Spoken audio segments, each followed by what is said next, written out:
Olá pessoal, a Física Ideal agora traz para vocês a nossa última aula da lista da pré-cinemática. Nessa aula, vamos aprender a fazer medidas físicas. Vamos ver a diferença entre um número e uma medida. Como analisar múltiplos e submúltiplos. Escrever um número em notação científica. Vamos finalizar com essa aula a base necessária que nós precisamos ter para encarar a física a partir da cinemática. Vamos lá? Já passamos da aula 1 à aula 6, nossa última aula com a introdução à física, e agora a pergunta que vem é: você sabe medir? Qual é a diferença entre uma medida e um número? Qual a relação que existe entre uma informação matemática e uma informação física? Imagine, por exemplo, que eu tenha um número matemático 6,42. Este número matemático, comparado com o número 6,420 ou 6,4200, matematicamente não há diferença. São todos números idênticos. E a gente não tem dúvida em relação a essa informação, porque já é estudado há um bom tempo lá na matemática, né? Esses zeros aqui não têm significado matemático. Mas quando a gente pensa fisicamente, existe uma diferença e, na verdade, uma grande diferença. Esses zeros que aparecem aqui, ou que deixam de aparecer nessa primeira medida, estão relacionados com o instrumento de medida que foi usado para obter aquele dado. Se, por exemplo, o nosso instrumento de medida é essa régua da figura, e aí eu uso ela para fazer a medida desse objeto aqui, desse bastão, como é que eu posso, por exemplo, ler o comprimento usando essa régua? Eu sei que essa é uma régua milimetrada. Então, essa régua está dividida em milímetros. Essas divisões menores aqui, olha, daqui para aqui é 1 milímetro. E um conjunto de 10 milímetros vai completar 1 centímetro, que é esta medida aqui. Então, se eu for escrever esta medida em milímetros, ela é escrita de um jeito. Se eu for escrever em centímetros, eu tenho que observar esse conjunto de 10 milímetros que há aqui, certo? Então vamos lá. Eu tenho aqui uma régua que está marcando aqui 6. Esse 6 representa o quê? Representa 6 centímetros ou 60 milímetros. Porque aqui tem 10, aqui tem 20, 30, 40, 50, 60 milímetros ou 6 centímetros. E até o final da minha medição eu tenho uma divisão, duas, três, quatro. Então analisando em centímetros, é 6 mais 0,4 centímetros. E analisando em milímetros, seria 60 mais 4 milímetros. Só que se eu olhar direitinho, essa marcação aqui, ela não está batendo, né, coincidindo 100% sobre o 4. E aí eu chuto, eu aproximo, eu crio o número que vem na frente. Então veja, a medida é 64 milímetros mais alguma coisa, ou 6,4 centímetros mais alguma coisa. Essa coisa que eu vou chutar, que eu vou criar, por exemplo, é esse número 2 aqui. E a medida fica 6,42 centímetros ou 642 milímetros. Como analisar isso? Veja, os números que foram obtidos pelo instrumento que é a régua foram os números 6 e 4. Então, esses números estão corretos aqui, ó, corretos. Porém, o último número que eu criei, já que ele foi uma aproximação, ele é duvidoso. Então, na medida 6,42 centímetros, nós temos dois algarismos corretos e um algarismo duvidoso. Agora, os três números, os três algarismos servem para mim. Esses três juntos serão chamados de algarismos significativos. Eles fazem sentido para mim, têm significado para mim. Então, 6, 4 e 2 são algarismos significativos. Porém, o último deles, que foi aquele que eu aproximei, que eu chutei, esse é chamado de algarismo duvidoso. Dos três significativos, temos dois corretos e um duvidoso. Então, é assim que a gente analisa fisicamente uma medida e diferencia ela de um número qualquer da matemática que não está associado a uma unidade. Não é uma medida. Essa é a diferença entre medida e número. Número seria tudo a mesma coisa, não faria diferença, como a gente comentou, em relação a esses zeros. Mas em relação às medidas, sim.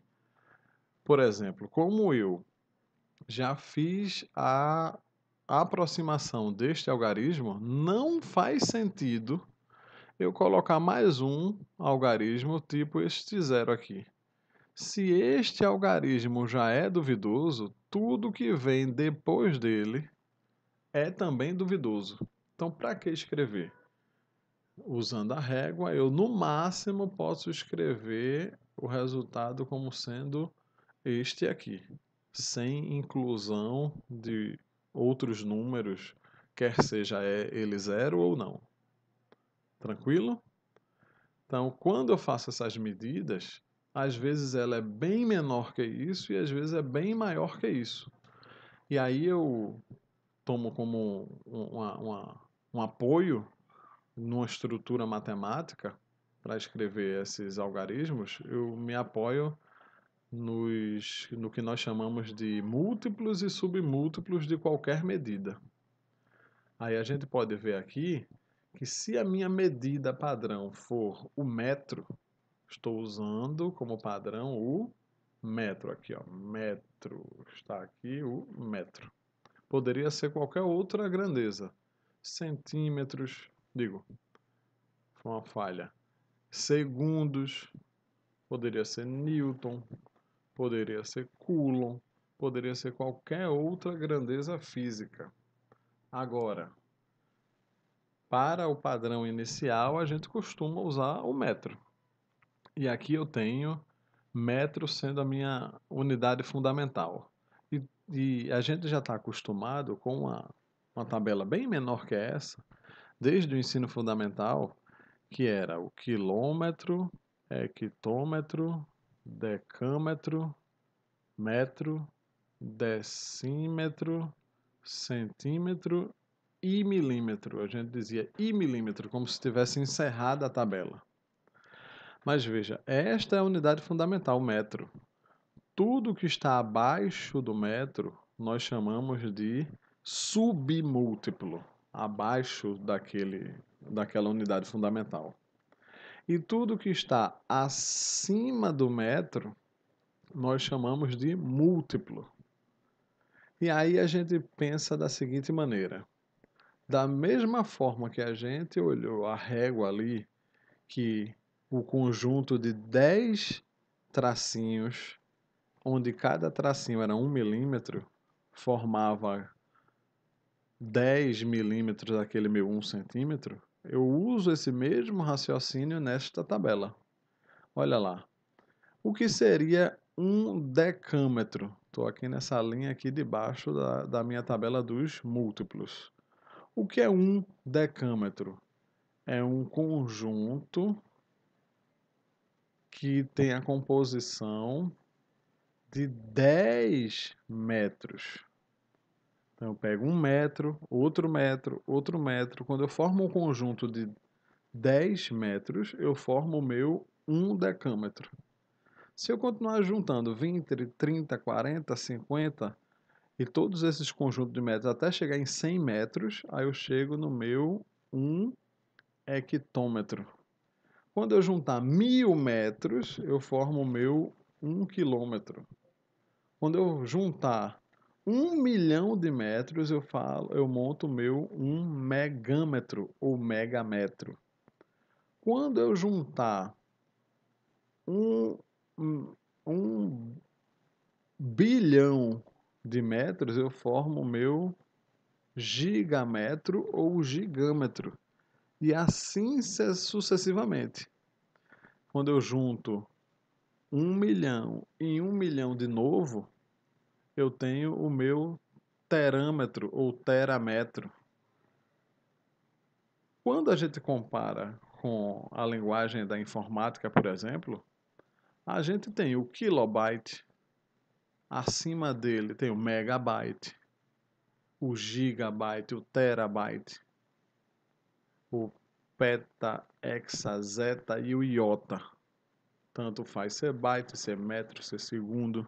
Então eu tenho todos esses múltiplos daquela minha unidade fundamental. Da mesma maneira, eu olho para os submúltiplos. Qual é a 10ª parte do metro? É o decímetro. Quem é a 100ª parte do metro? É 1 centímetro. Quem é a 1000ª parte? Milímetro. Quem é a 1.000ª parte? O micrômetro. Quem é a 1000ª da 1.000ª parte? É o nanômetro. Quem é a 1.000ª da 1.000ª? O picômetro ou picômetro. E assim sucessivamente até chegar ao hectômetro ou hectómetro. Então está aí a tabela que inicialmente a gente vai usar como consulta para fazer umas mudanças de unidades e mais à frente a gente vai se habituando com o uso dela e entendendo ela de maneira mais completa. Se a gente for analisar um pouquinho, eu vou pegar agora um trecho dela e trabalhar para a gente entender mais a fundo só uma parte dessa tabela.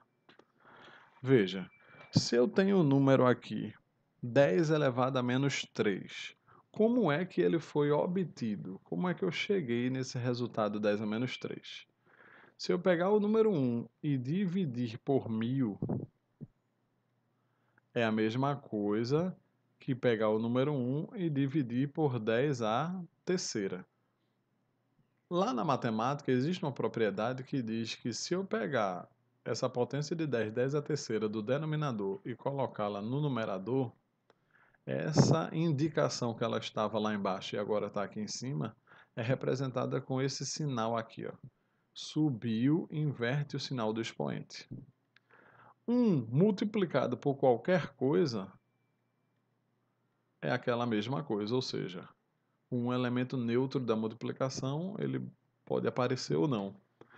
Então, aquele número 0,001 é a mesma coisa que 1 sobre 1000, que é a mesma coisa que 1 sobre 10 à terceira, e que chegamos até a representação 10 a menos 3. Essa ideia é substituída por uma, como é que eu posso dizer, uma regrinha, um bizu, uma técnica que evita você fazer esses cálculos e você adianta a sua vida. Qual é a diferença entre este número e este número? A diferença é que a vírgula, neste caso aqui, ó, ela está à direita do número 1. Eu posso escrever 1 ou 1,0 vezes 10 a menos 3, ou seja, a vírgula está aqui. E antes ela estava aqui. Quantas casas essa vírgula teve que andar para chegar nesta posição que estava indicada? 3 casas para a direita. Então, se ela anda 3 casas para a direita, aparece a potência 10 a menos 3. E essa, se ela anda 2 casas para a direita, aparece a potência 10 a menos 2. Se ela anda uma casa para a direita, aparece a potência 10 a menos 1.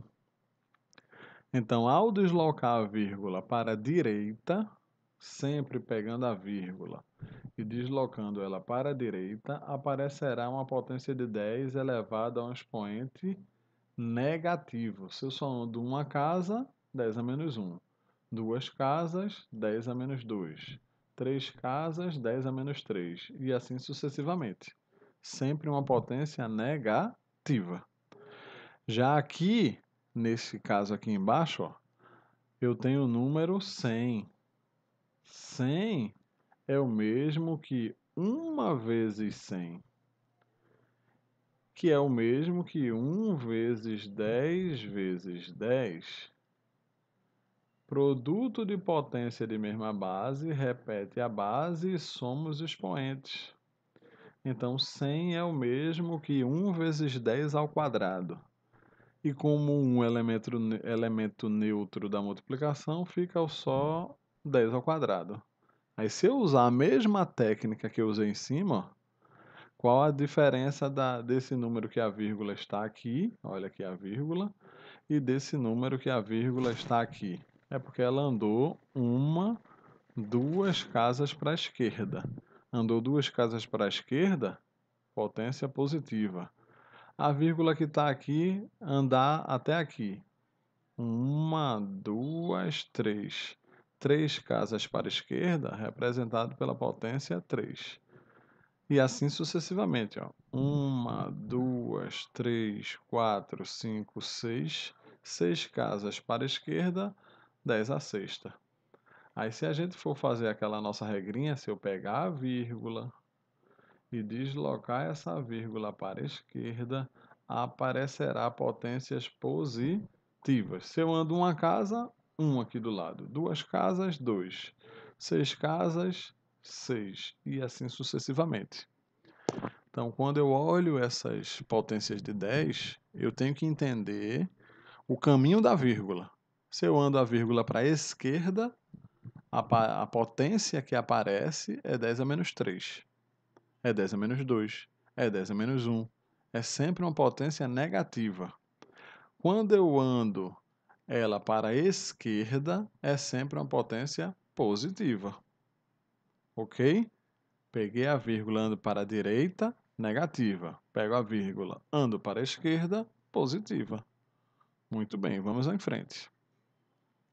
É essa estrutura de deslocar de vírgula que nos permite fazer a escrita de números ou medidas bem grandes e bem pequenas. Essa forma de escrever o número usando potência de 10, existe uma padronização e essa padronização se chama notação padrão.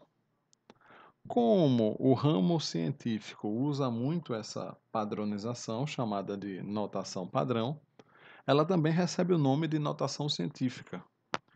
E aí, quando eu pego aquele meu número, 343, vejo que a vírgula está aqui. Se eu pego esta vírgula e desloco ela 2 casas para a esquerda, eu já vi que esquerda a potência é positiva. Então fica 3,43 vezes 10 ao quadrado. E faço essa mesma ideia, esse mesmo raciocínio com as demais medidas. Ó. Se eu pego essa vírgula aqui e ando 1, 2, 3 casas, esse deslocar foi para a direita, aparecerá uma potência negativa 10 a menos 3.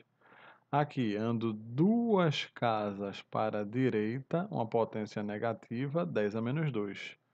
Ando uma casa apenas para a esquerda, uma potência positiva 10 a primeira. Então, andou para a esquerda é positivo, andou para a direita é negativo. Agora, quem é que me diz onde é que eu devo parar esse deslocamento da vírgula?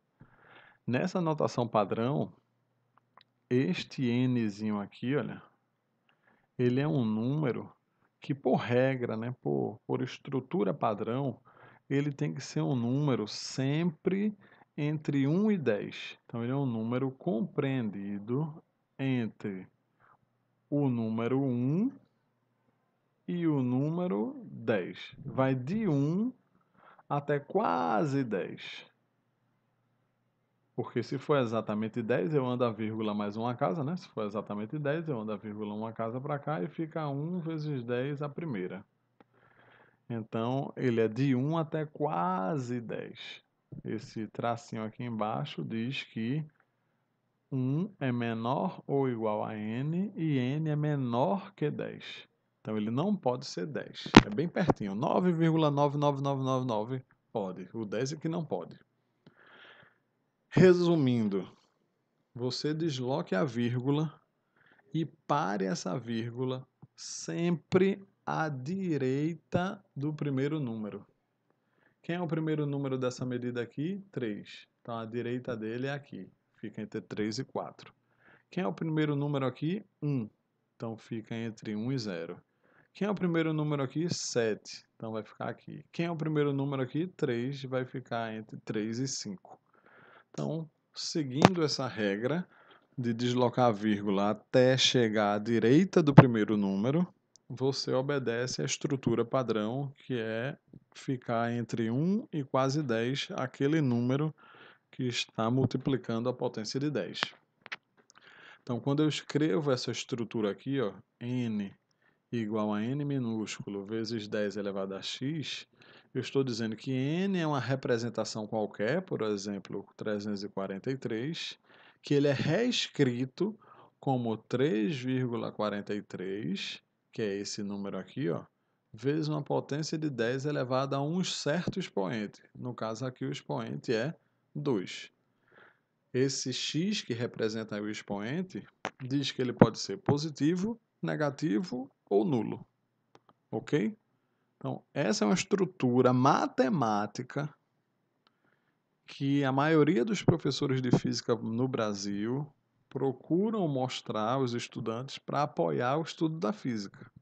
Mas essa é uma estrutura que há bem pouco tempo atrás ela vinha nos livros de matemática do 9º ano, a antiga 8ª série, a última série do ensino fundamental, Fundamental 2. Mas essa é a estrutura que a gente precisa usar para resolver alguns problemas na física, certo? Falando em problema, vamos usar a ideia da notação científica, a ideia dos algarismos significativos, da ordem dos números, das medidas para resolver esses problemas. Veja, na medida de um comprimento L, usamos uma régua graduada em centímetros, ó. Usar uma régua graduada em centímetros. Não é régua graduada em milímetros. Ela é apenas centimetrada, não é milimetrada. Ela só tem centímetros. 1, 2, 3 e assim sucessivamente, só usando centímetros. A medida L foi representada assim. Esta é a minha medida L. A régua é centímetros, mas aqui a medida está escrita, né? Apresentaram para mim em metros. Vamos responder. Letra A. O que é que ele pede aqui na letra A? Nesta medida, quais são os algarismos corretos? Quem é o primeiro duvidoso? E quais são os algarismos significativos? Então veja só. Qual foi o instrumento de medida que foi usado para obter esse resultado? Foi uma régua centimetrada. Então, vou passar isso aqui para centímetros. Se eu pegar a vírgula que está aqui e deslocar 2 casas para a esquerda, fica 2, desculpa, vamos apagar aqui, 2,57 já é o que está, né?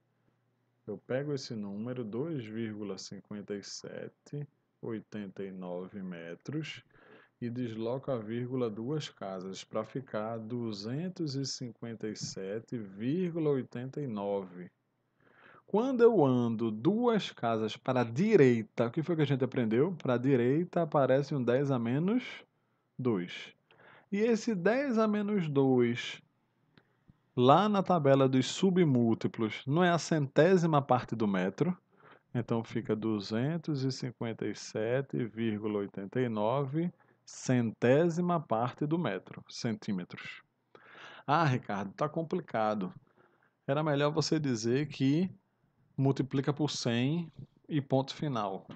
Esta linguagem, que era muito utilizada no ensino fundamental, ela precisa lentamente ser substituída por novas técnicas para que você faça um ensino médio com mais consistência, para que você faça os cálculos com mais propriedade do que está fazendo. Fica um pouco mais complicado no começo, só que é necessário para a gente desenvolver nossa habilidade nos conteúdos que vão vir na física, né, de agora em diante. Então veja, agora eu tenho uma medida que foi obtida com a minha régua centimetrada. Mas a gente viu na análise de régua centimetrada que esse 2, este 5, este 7 são algarismos corretos, porque a régua vai marcar de 1 em 1 centímetro. O que vem após a vírgula já é meu chute. Eu estou aproximando, estou chutando essa medida aqui como sendo 8. Ou seja, quando eu coloquei aquilo para medir na régua, ela deu 257 centímetros e quase chegou no 258. Quase. Aí eu chuto que aqui é 8. Este 9 que deveria estar aparecendo aqui, ele não faz sentido algum, porque eu já chutei, eu já criei esta medida aqui, ó. Daí, a resposta na letra A seria: eu tenho 4 algarismos, onde 3 deles são corretos, e este último, este quarto, né? Os 3 primeiros são corretos, e este último aqui, ele é duvidoso. E este 9? Você pode dizer, não faz sentido algum escrever esse 9. Usando uma régua centimetrada, não existe essa escrita aí, é um absurdo.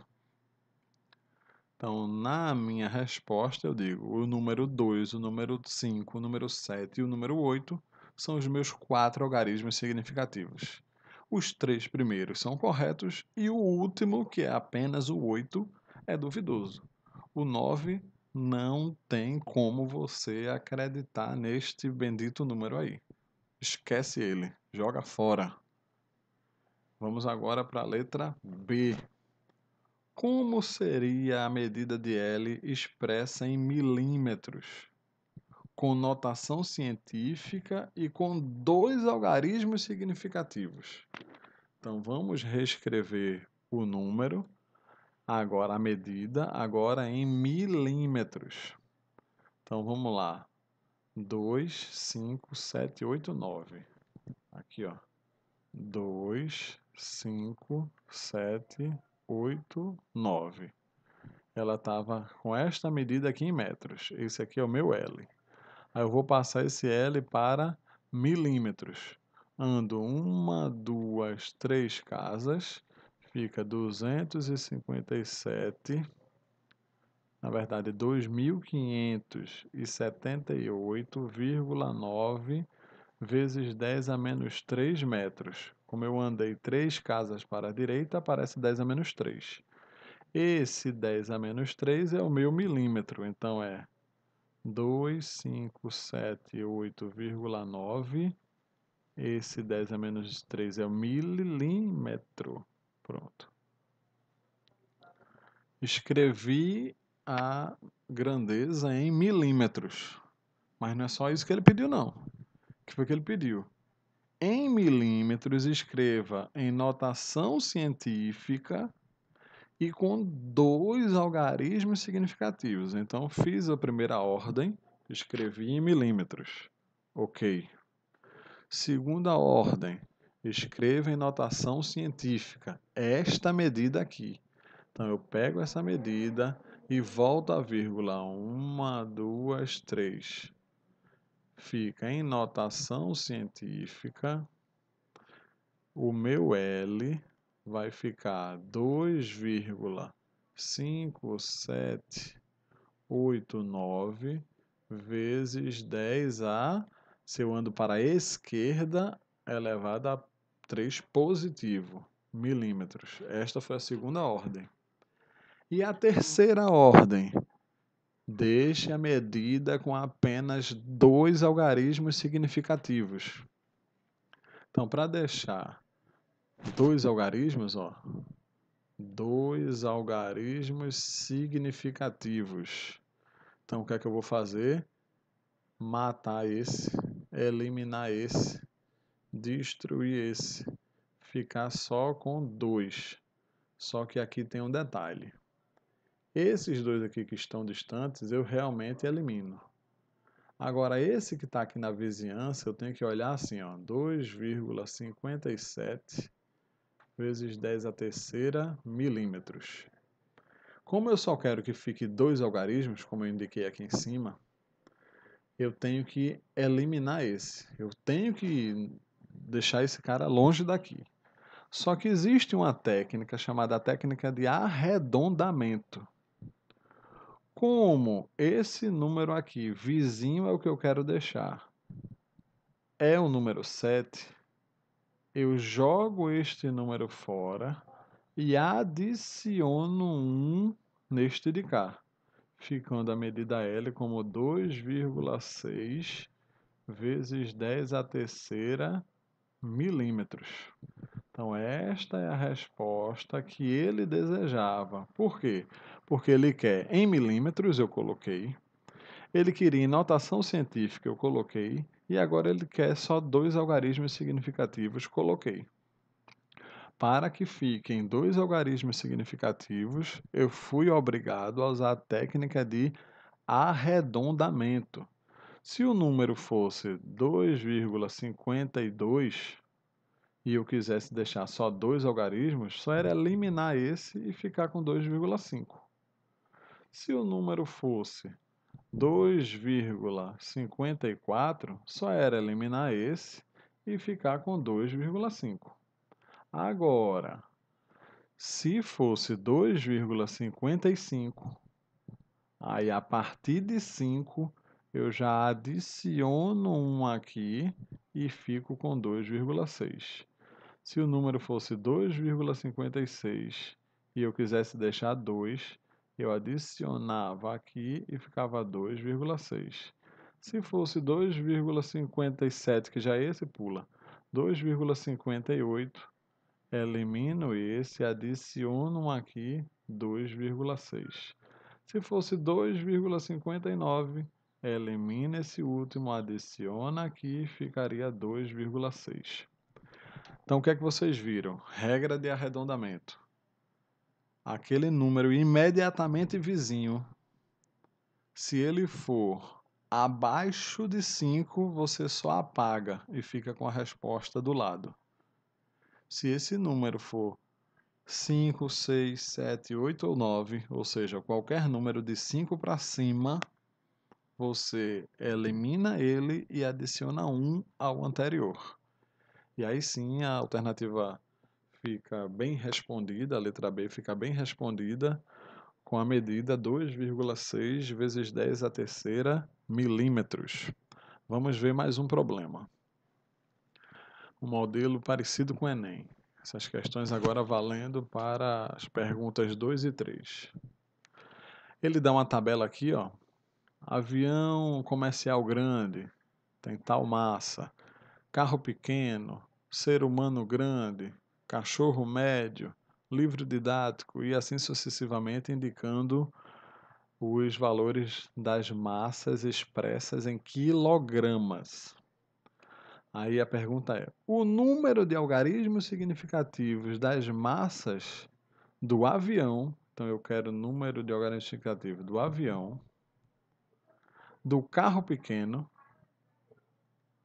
e do lápis. São quantos os algarismos significativos? Então vamos lá. Você vai olhar da seguinte maneira: essa potência de 10 não vai interferir nos meus algarismos significativos. Então, o avião grande tem 2 algarismos significativos. Já o carro pequeno tem 4 algarismos significativos. Lembrando que o último algarismo é duvidoso. O último é duvidoso. Então, aqui em cima é um correto e um duvidoso, dando 2 algarismos significativos. Aqui são 3 corretos e o último duvidoso, dando 4 algarismos significativos. E o lápis, apenas um único algarismo significativo e ele já é duvidoso. Então, a minha medida, a pior medida que tem é essa aqui do lápis.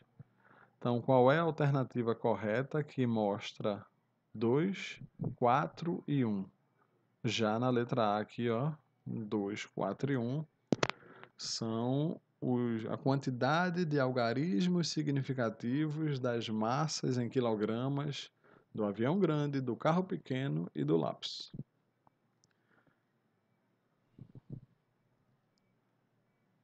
A gente aqui tinha deixado já um espaço para fazer esse cálculo detalhado, mas a gente já usou ali. Se você está ainda com dúvida, a gente pode ainda dizer o seguinte, ó: se este número fosse escrito com a multiplicação, eu teria 1, 2, 3, 4, 5. Ele seria assim. E escrito desta maneira, ele teria 6 algarismos significativos.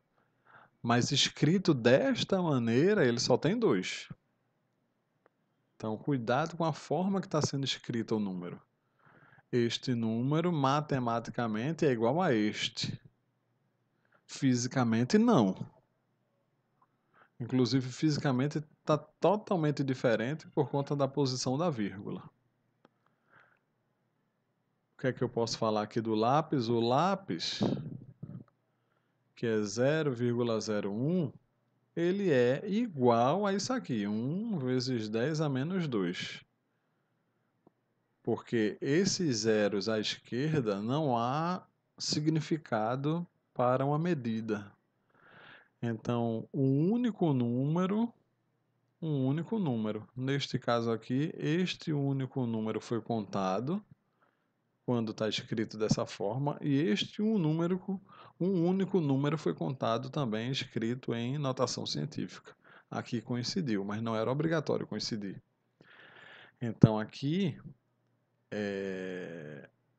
esta medida tem um único algarismo significativo e por ele ser o último, ele já é duvidoso. Diferente de quando eu escrevo 1,0. Este aqui é duvidoso, este aqui é correto. 2 significativos. Aqui é um único algarismo significativo, que já é o duvidoso. Tranquilo? Então, temos que ter um certo cuidado. Não quero que a gente se apegue a tanto detalhe agora. Tentei falar pouco, porque agora é mais a apresentação daquela informação que existe um algarismo significativo, existe algarismo correto, existe algarismo duvidoso. Mais na frente, estudando isso com mais detalhes, existe todo um estudo, toda uma relação de como somar, como subtrair, como multiplicar, dividir, resolver potência, extrair raiz, respeitando os algarismos significativos e duvidosos, corretos e duvidosos, do conjunto dos algarismos significativos. O erro associado à medida, o instrumento, a precisão do instrumento, tem muita coisa ainda na frente. Então aqui eu estou só apresentando um pouco, tentando não falar muita coisa nova, tá? Mas isso aqui é importante para você, quando for iniciar a física, saber que quando vem lá nos problemas, a velocidade da pessoa que caminha é 2,00 metros por segundo.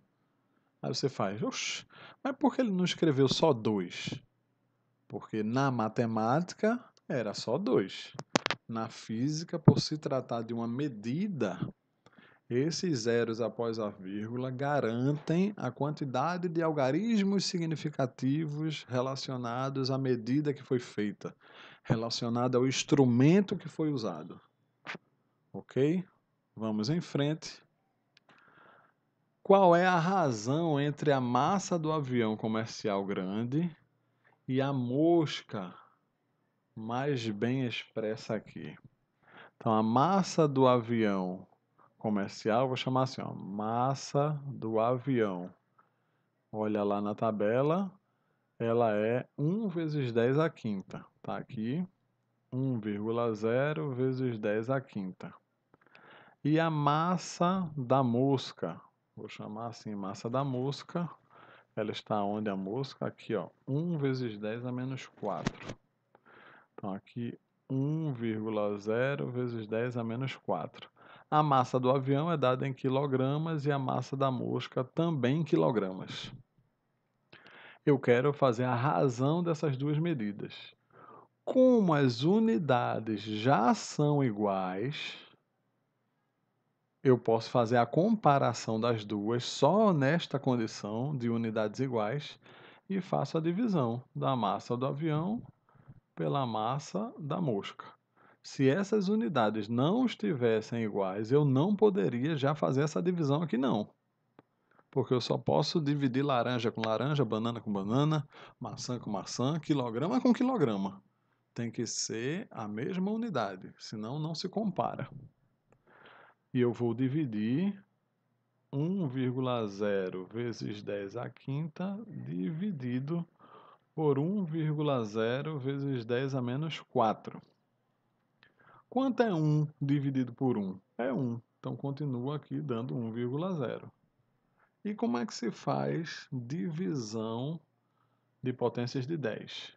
Para nós usarmos a linguagem que foi vista ainda agora, eu repito a potência aqui de cima, e esta potência que está aqui embaixo, eu tiro ela do denominador, ponho no numerador. Só que quando eu coloco no numerador, eu inverto o sinal do expoente. Se era negativo, aqui fica positivo. E o quilograma que estava aqui em cima, simplesmente cortou com o quilograma que estava aqui embaixo. Então, essa divisão não dá em quilograma. Ela é uma relação adimensional, não tem unidade para ela. Então, fica aqui 1 vezes 10 a 9, 100 unidades, ok? Então, se a resposta fosse, por exemplo, 1 vezes 10 a menos 9, eu não poderia marcar isso aqui. Teria que marcar este aqui, se a resposta fosse 1 vezes 10 a menos 9. Mas como a nossa resposta é 1,0 vezes 10 a nona, a alternativa correta fica a letra B. Sem a unidade do lado, porque ela foi eliminada, ela foi cortada. Tranquilo? Então, o que é que a gente aprendeu nesta última aula dos conceitos básicos, da estrutura básica para suportar a cinemática? A gente aprendeu a diferença entre número e medida, os números, os algarismos matemáticos e as medidas físicas, existe uma diferença, e essa diferença está ligada, está atrelada à precisão do meu instrumento. Se eu uso uma régua, se eu uso um paquímetro, se eu uso um micrômetro, se eu uso um laser ligado a um computador, aí a precisão vai depender do instrumento que está sendo usado. E quanto mais for preciso, por exemplo, quando eu uso esse laser, menor é a escala de observação. Eu saio do metro para o nanômetro. Então, pelo instrumento, eu determino a qualidade da minha observação. Engraçado que quando vocês chegarem lá no final da física e forem perceber que quando quiserem a exatidão, as coisas começam a se bagunçar. Você não vê mais a exatidão da medida, até porque toda e qualquer estrutura é feita de átomos e o átomo vibra. Ele não está parado. Então, se você chega até ali pertinho do átomo, você vê que o negócio está mudando de tamanho o tempo todo. Então, é uma loucura que a gente só aprende lá na frente, mas é lindo. Então, eu vou procurar deixar uma lista para que vocês resolvam na casa de vocês e tal. Quem está estudando comigo presencialmente traz e a gente tira as dúvidas. E quem está em casa deixa a dúvida lá e a gente pouco a pouco responde. Em breve eu vou deixar essa lista lá com todo o conteúdo das 7 aulas para que vocês resolvam e consolidem isso que foi estudado até agora. Então aguardo vocês no estudo da cinemática. A gente deixa a pré-cinemática, deixando a nossa base bem sólida e entra na física, no estudo da cinemática. Um abraço, pessoal, bons estudos e até as aulas da lista de cinemática. Abraço!